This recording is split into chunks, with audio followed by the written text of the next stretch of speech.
Paz do Senhor Jesus, irmãos.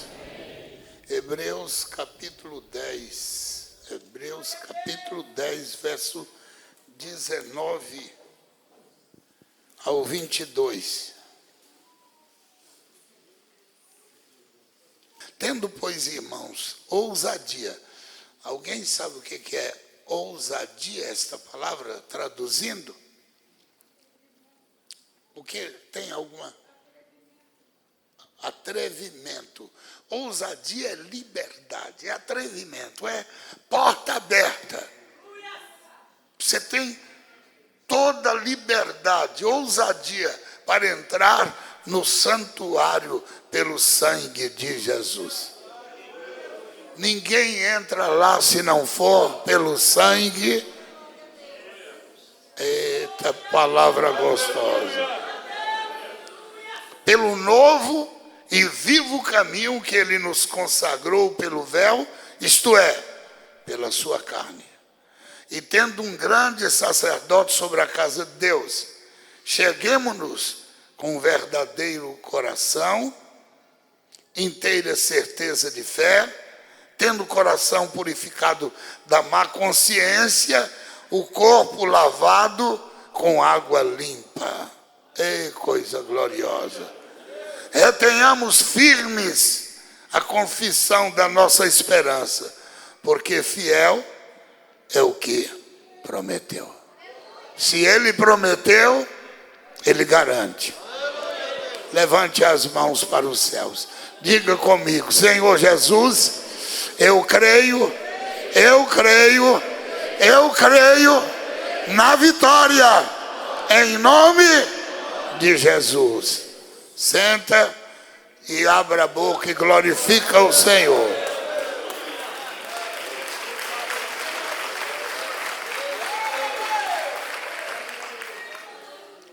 Então vamos entender esta palavra.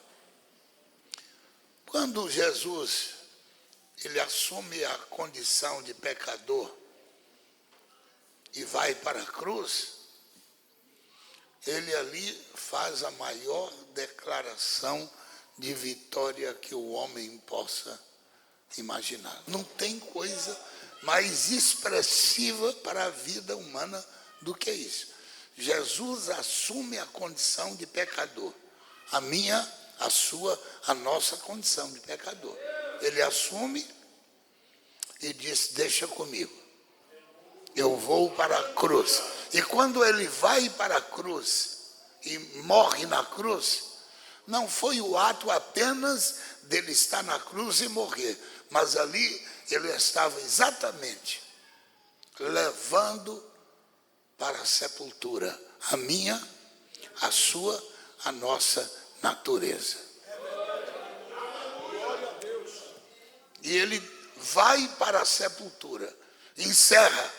Parece que, é claro que numa visão, digamos, mais ampla, eu imagino que talvez o diabo pudesse até festejar a morte, o sepultamento. Só que provavelmente ele não sabia que ao terceiro dia, Jesus ressuscitaria, triunfante em glória.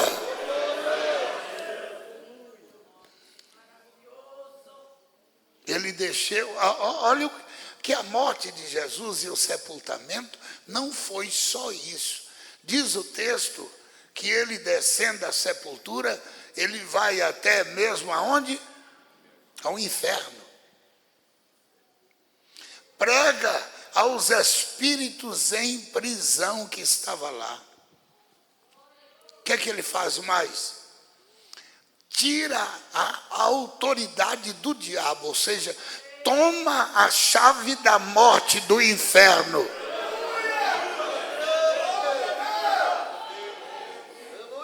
Ressuscita juntamente com aqueles que estavam com ele. Ah, meu Deus, que coisa! Aparece para os discípulos e diz: agora, portanto agora, Antes não, mas agora sim. Foi-me dado todo o poder nos céus e na terra. Agora vocês podem ir pregar. Eis que estou convosco. Então Jesus ali, até porque, meus amados Romanos, Paulo escreveu, ele conta exatamente, ele narra essa passagem com alguns detalhes aqui. Romanos, no capítulo 6. Ouçamos o que diz Romanos 6. O verso 1. Que diremos, pois? Permaneceremos no pecado para que a graça abunde? De modo nenhum. Nós que estamos mortos para o pecado, como viveremos ainda nele? Ou não sabeis que todos quanto fomos batizados em Jesus Cristo, fomos batizados na sua morte? Como ele morreu, assim é o nosso batismo. De sorte, verso 4, que fomos sepultados com ele. Aonde? No batismo da sua morte. Para que, como ele ressuscitou ao terceiro dia, nós possamos sair das águas ressuscitados como nova criatura. Isso é a Bíblia. Portanto, o batismo não é tomar banho. O batismo é negócio sério demais. Mas prosseguindo aqui dentro da visão do verso 5. Porque se fomos plantados juntamente com ele, na semelhança da sua morte, na semelhança, ele morreu e nós na semelhança do batismo somos sepultados com ele. Também seremos na sua ressurreição. Verso 6, sabendo isso, que o nosso homem velho foi com ele o quê? A morte da cruz. A morte na cruz. O nosso velho homem foi com ele crucificado. Para que o corpo do pecado, qual é o corpo do pecado? Esse corpo que viveu na prostituição, esse corpo que viveu na imundícia, foi sepultado para ressuscitar uma nova vida. Quem está em Cristo, nova criatura é. Aí eu queria encerrar com o versículo 7. Olha o verso 7. Porque aquele que está morto, está o quê? Justificado do seu pecado. Alguém já viu polícia atrás de bandido? Isso vocês já viram, não já? Quem já viu polícia atrás de bandido? Amém. Até aí está correto. Mas você já viu polícia levar bandido morto para cumprir pena? Não sei. De repente. O bandido estava foragido e a polícia atrás. De repente a polícia chega e fica sabendo que o bandido está em casa, mas está morto. Ele entra, constata a morte, está lá o atestado de óbito. Não vamos levar para a delegacia para ele cumprir pena. Leva ou não leva? Não, por quê? Não, por quê? Morto não cumpre pena. Quem está morto está justificado. Agora eu acho que agora você entendeu. Me parece que você entendeu agora. Por isso que a água do batismo é para sepultar morto. Quem entendeu, diga amém. Quando eu não era crente, desculpa essa abertura aqui para você entender. Eu conhecia um samba que dizia assim, ó, quando eu morrer, quero um braço de fora para tocar o meu pandeiro. Alguém lembra disso? Pois é. Isso é para o mundo, porque quem morreu não fica mais nada do lado de fora. morreu, está morto. Os seus atos, a sua vida pregressa foi embora. Por isso, irmãos, só para vocês entenderem, voltando agora para o texto da nossa leitura, temos ousadia, essa liberdade de entrar no santuário pelo sangue. Então, aí entra uma pergunta: qualquer pessoa pode entrar no santuário? Não. Não é qualquer pessoa. Lamentamos que não é. Mas qualquer pecador arrependido pode entrar? Mesmo que ele matou, que ele roubou, que ele adulterou, que ele fez atrocidade, pode? Demora quanto tempo para ele pedir perdão e receber esta promessa? Segundo. Aquele que confessa e deixa alcança a misericórdia. Agora presta atenção, existe um negócio diferente aqui. Existe a liberdade de você entrar no santuário, isso é uma coisa, e existe outra coisa, chamada comunhão com Deus. Liberdade de pedir, você tem acesso. Você pede perdão e o acesso é livre. Agora, comunhão com Deus é questão de andar com Ele.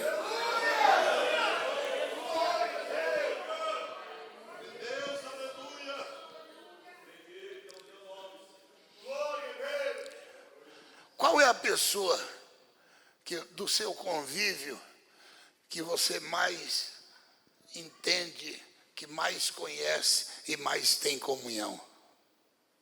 Não é com seu cônjuge? O tempo inteiro você está ali, o tempo inteiro. Então, a comunhão, tem hora que, às vezes, o marido e a mulher têm uma comunhão tão íntima que não precisa nem a mulher falar ou nem o marido falar, basta olhar, já entende o sentimento um do outro. Porque a convivência, o tempo de convivência dá essa noção. Agora, você conviver em comunhão com o Senhor, Ele te conhece.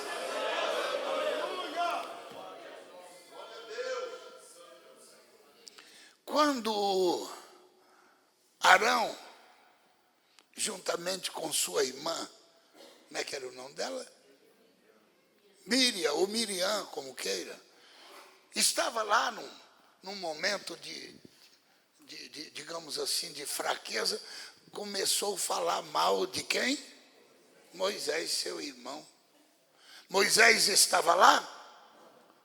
Porque quem fala mal, fala por trás. Mas diga quem estava ouvindo o que eles falavam. O Deus. Você está entendendo isso? Aí, de repente, o Senhor não gostou daquilo, não. Aí o Senhor chamou eles três. Vem cá, vocês três. Vem cá. Eu preciso ter uma conversa com vocês.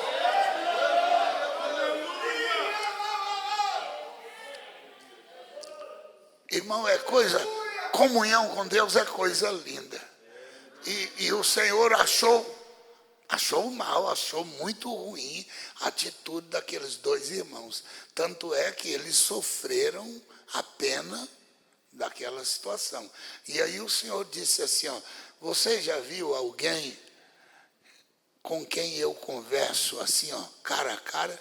Vocês conhecem alguém? Porque eu com Moisés somos assim, ó.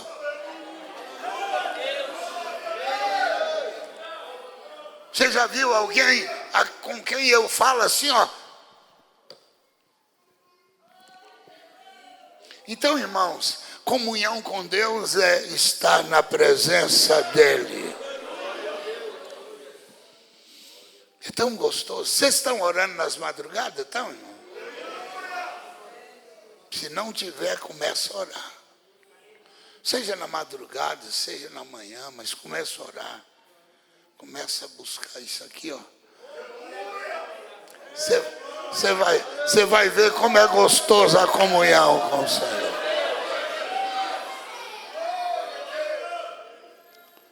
Olha como é que diz o texto. Pelo novo e vivo caminho que Ele nos consagrou. Ou seja, há um caminho consagrado pelo Senhor. Qual é o caminho? Consagrado pelo véu, isto é, pela sua carne. Jesus, a partir do momento que Ele morre, ressuscita e sobe aos céus, Ele abriu uma porta. Sentou. Olha o que Ele fez. Sentou aonde? À destra do Pai. E disse assim, ó, eu estou aqui pronto para ouvir vocês. Olha o que diz no livro de... Eu gosto muito de Pedro. 1 Pedro 4:17. 1 Pedro 4:17.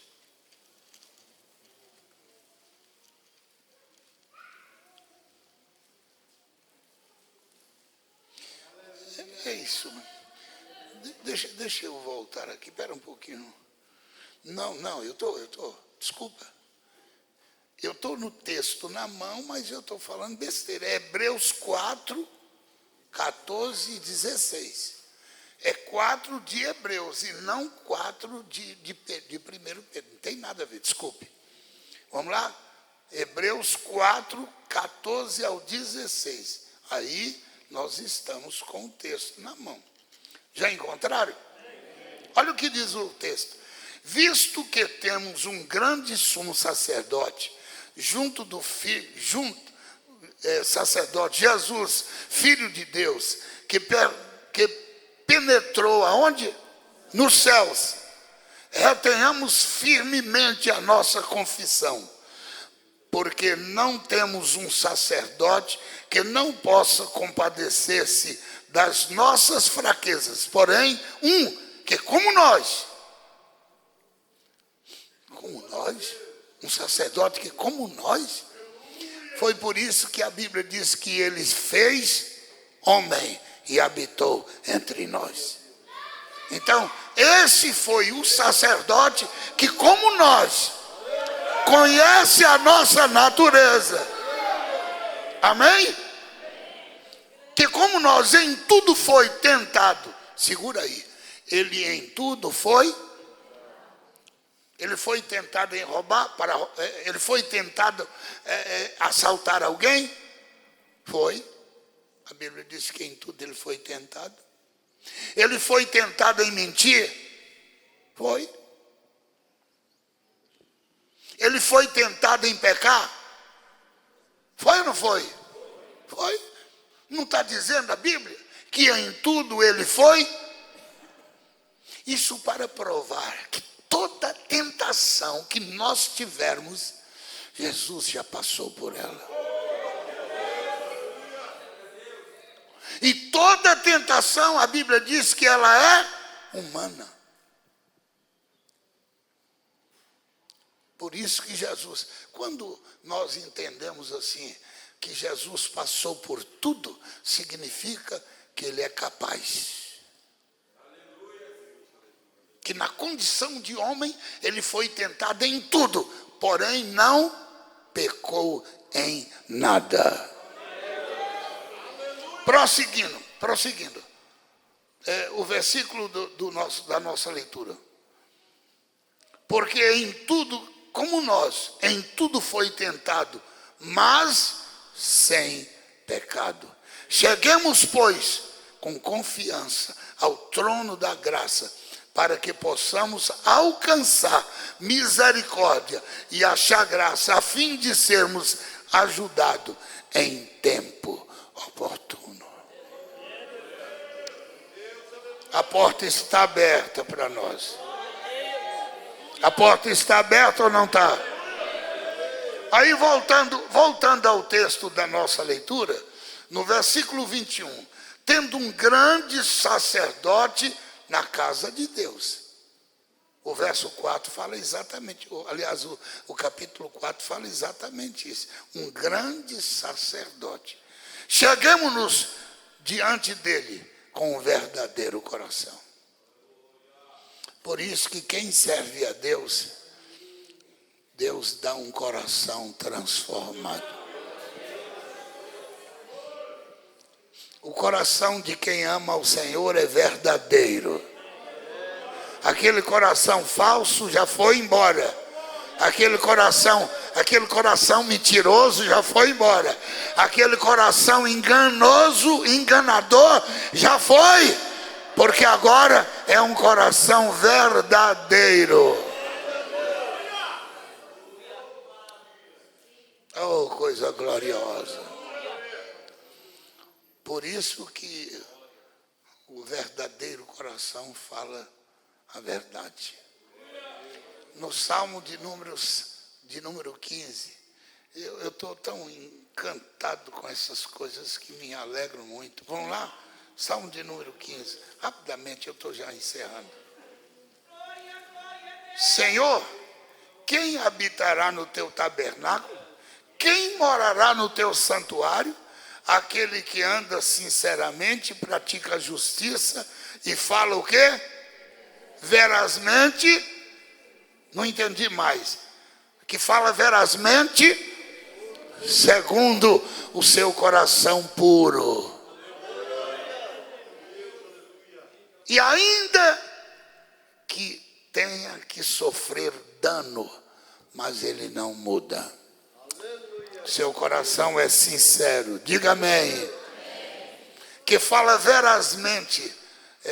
Voltando aqui o verso 22. Cheguemos-nos com um verdadeiro coração, inteira certeza de fé. Que quem serve a Deus, infelizmente, irmão, deixa eu falar isso para vocês. Hoje nós temos um cristianismo que dá até vergonha. Dá vergonha. Eu vou falar isso. Nós estamos aqui juntos há quantos anos? Quantos anos? Eu não estou dizendo que nós somos perfeitos, nem eu, nem ninguém aqui no altar, e nenhum de vocês. Todos nós estamos cheios de defeito. Mas a gente convive um com o outro há tanto tempo que é bem capaz de a gente já conhecer bem como é a nossa vida, o nosso comportamento. Escuta o que eu vou falar, isso aqui é sério. Aí aparece um vagabundo qualquer, um larápio qualquer, um mentiroso qualquer, e te fala assim, ó, você conhece o pastor Ademar? Você fala, eu congrego lá. Mas você conhece bem ele? Não, eu conheço ele, eu já convivi com ele, eu sei quem é ele. Ele tem 2 mulheres. Aí a minha irmã, meu irmão disse, pastor Ademar, eu estou falando para você. Sabe o que vai acontecer? É bem incapaz de você ir embora da igreja, porque você ouviu a conversa de um Satanás. Você convive aqui, você não tem certeza do que você está fazendo. Você não crê nem em nada, você não crê na palavra, você não está firme naquilo que Deus tem falado contigo. Você não tem convicção daquele que é o seu pastor. É lamentável. Eu lembro de um caso, irmãos. Um irmãozinho estava ali na rua 15, e aquele irmão, ele vendia algodão doce. E aí o pastor, era um pastorzinho muito simples, vou preservar aqui o nome dele. Aí o pastor estava ali comendo algodão doce, de repente chegou um indivíduo conversando com aquele irmão ali, o vendedor. E o pastor ali ao lado, quietinho. Aí ele começou a conversar, falando das coisas de Deus, e o indivíduo, sem conhecer o pastor, sem nada, ele disse assim, você conhece o pastor fulano de tal? E o pastor ficou quietinho. Você conhece ele? O irmão disse, eu conheço. Mas por quê? Ih, rapaz, aquele homem é um larápio. Aquele homem é um mentiroso. Aí o irmão disse assim, mas você conhece ele? Conheço. Eu conheço, eu já vivi com ele. Você sabe quem é ele? Sei. E o irmãozinho lá pertinho dele. Você está falando do pastor fulano de tal? É aquele. Eu te apresento ele. Meu Deus, senhor, então é outro. Desculpe, eu pensei que era ele, é outro.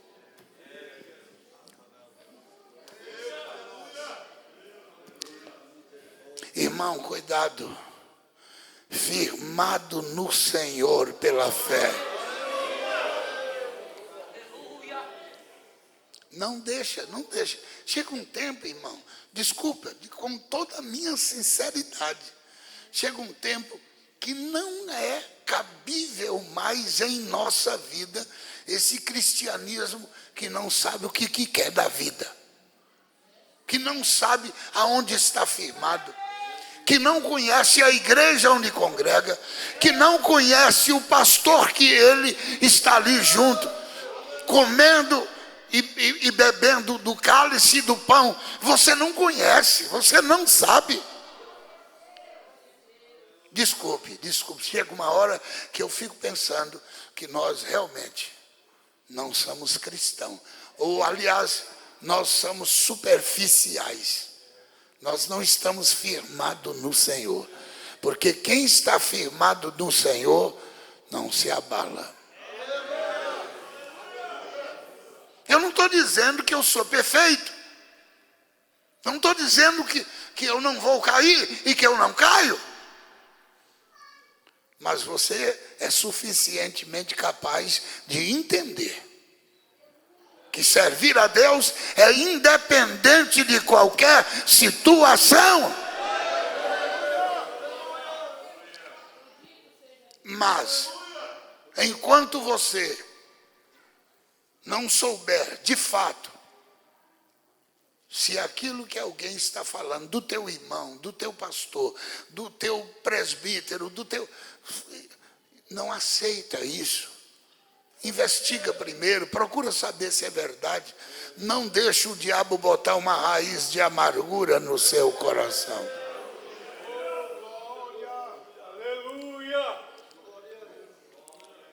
Inteira certeza de fé, tendo os corações purificados da má consciência. Você sabe o que é isso? Vida pregressa que você viveu. O diabo, ele é um acusador dos nossos atos do passado. Eu vou falar uma coisa que isso é violento na vida de muitos crentes. Satanás, ele não pode nos atingir de uma outra forma, mas ele nos atinge com a consciência acusando do que nós já fomos. Você dobra o joelho e o diabo diz, se você fica orando a esse Deus santo, como é que você vai orar? Você não lembra que você matou? Você não lembra que você adulterou? Você não lembra que você fez isso? E aí você aceita as acusações do diabo, imediatamente você rompe a comunhão do Senhor. Cria uma barreira. Você tem que repreender na hora. Inteira certeza de fé. Diga para Satanás, tudo isso é verdade, mas Jesus já me lavou no seu sangue. Você não pode se entregar. Você não pode deixar o diabo te acusar de uma vida que você já viveu. Às vezes o diabo põe coisas velhas na nossa vida e a gente fica a vida inteira, aquela angústia. Você não consegue orar, você não consegue buscar Deus, você não consegue ter comunhão. Eu creio que Jesus vai limpar o nosso coração. tendo o coração purificado da má consciência e o corpo lavado com água limpa. Jesus está aqui passando uma água limpa. Água limpa é essa palavra. Essa palavra limpa os nossos corações. Fala, Jesus, eu quero sair daqui hoje lavado pela tua palavra.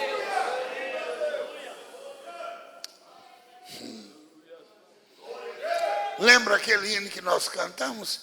Alvo mais que a neve,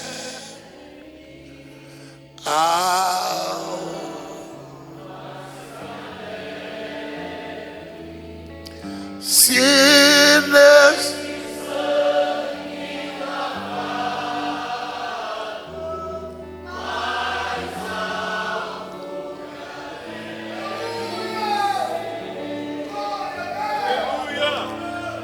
eu estou achando que você não está entendendo. Quem é lavado no sangue de Cristo, o diabo não pode acusar mais.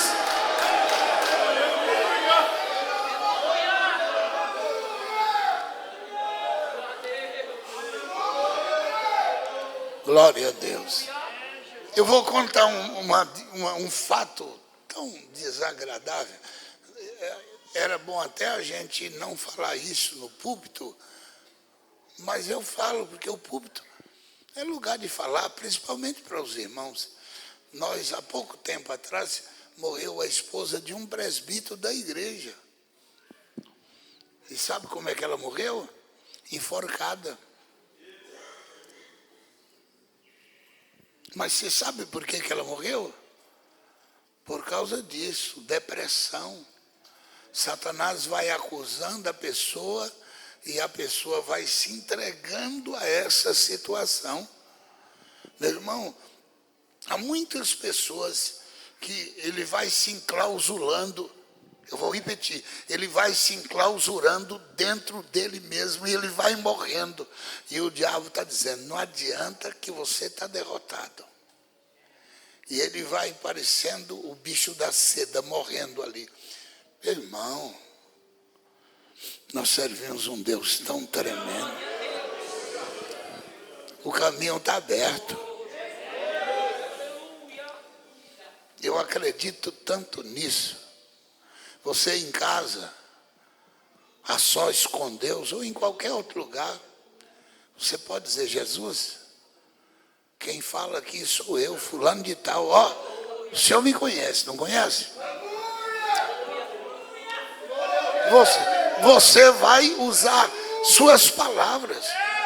Você vai usar os seus argumentos. Quem falar a verdade, segundo o coração. Você vai dizer, Jesus, sabe por que eu estou falando? Porque eu estou propondo mudança, quero mudar a minha vida, quero te servir. E o diabo fica me acusando. E você vai dizer, Jesus, me lava no seu sangue. Me dá autoridade. Me dá força. Eu duvido se você vai levantar da oração com depressão outra vez.